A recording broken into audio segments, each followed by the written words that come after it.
All right, so our audience here is probably thinking, there's probably like two sides of the room, right? That sounds really intimidating. I could never do what you guys are doing. And then there's somebody maybe in the room that's like, oh yeah, I need to go find my people immediately. I need an accountability group. So to both of those people sitting in the room that might just be sitting almost in fear of taking that next step, what would that look like? And somebody who's going to go gangbusters and they're going to have an accountability group by the end of the day today. What advice would you give now that you guys are already, like, you've got your stride, you've got, I mean, it's obviously it's showing in your business and your personal life, etc. What advice would you give them? So I think Keisha mentioned it earlier today. She was talking about you have to find people that are serious. Like, you have to find people that are going to show up. And that might take some vetting. Your best friend in real estate might not be the best option to be your accountability person. That might just be somebody that you go and tell all the good stories to. But you have to find people that want to be successful and that you can grow with. I think you have to be sure that you really want to do it. Like, don't, just because we're doing it doesn't mean that, oh, that's what I'm going to go do. Like, no, do you really want to grow? Do you want to grow your business? Do you want to grow personally? Whatever you're looking for, find the people that want to do the same thing. I would say keep it small. Again, just so you can't hide.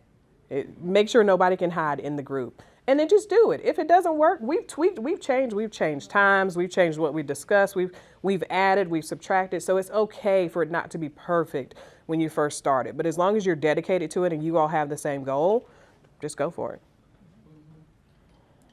And like Brandy said, it's kind of like the motto, what is it? Hire slow, fire fast, right? I mean, I've done a lot of accountability groups, a lot of one-on-ones, and sometimes it just doesn't work. And so after like 2 or 3 months, if it's not working and you can't find a way to make it work, I think it's time to move on, right? Because now you're gonna waste time probably doing what you were doing before, and maybe also showing some frustration when you can kind of go out and find another group. And so again, I think we all up here actually knew each other anyway, so it made it a little bit easier. I knew Sharika in passing, but I know Brandy and Vince and them forever. I think people used to think I was part of Premier when I first got in the office, right? Because I used to, because I used to come sit in the office with them. But I think finding people that are either familiar to you or go out into some of the KW Facebook groups. It doesn't necessarily have to be somebody that is right here. I've done virtual ones before too. Just do it, and then if it don't work, adjust. And I'll say be okay being uncomfortable, right? Because I think the biggest thing is having to report back to someone else. Like I always joke with them and I say, I'm not team material, right? Because I want to do what I want to do. But technically, I'm really not doing what I want to do because I am reporting back to them. And I know that someone is going to call me out if I don't.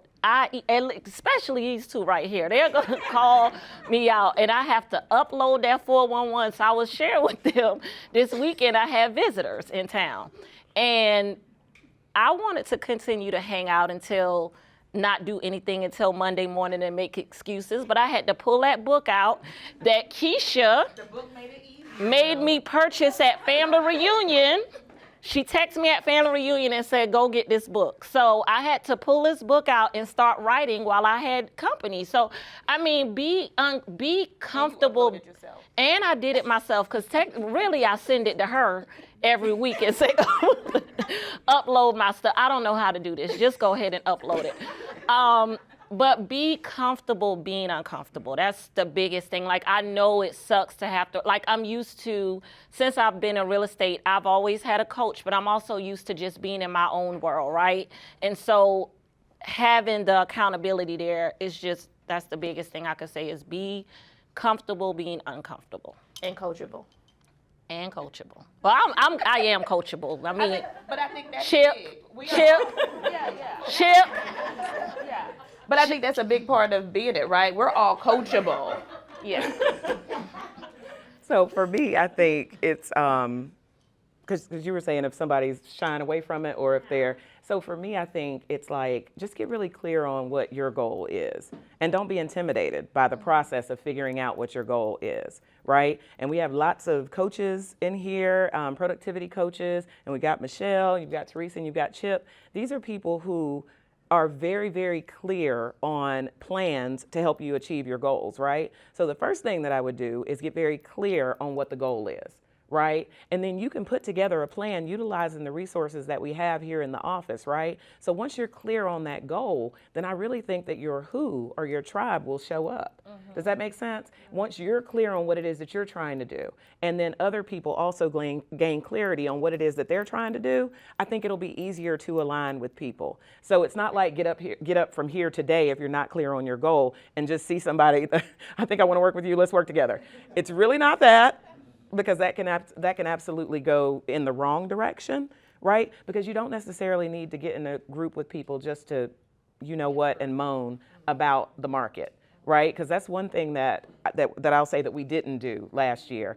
And for me, well, it wasn't really a down year, but it wasn't my best year last year, right? And so I felt what was going on in the market, but it didn't serve me to sit around and talk to these ladies about how the market is beating me up, right? Because we know that, right? What is the solution? Like, what is our next best step? What is the next thing that you can do to affect change in your own business? Those are the types of conversations that we have, right? But again, you've got to be clear on your goal, so then your people that you need to be in relationship with can show up. Does that make sense? All right. And we all don't need to have the same goal. So I want to be very clear about that. Like, we all have very different goals. And our businesses look different. And our businesses definitely look different. Like, what's working, we don't have the same goal. So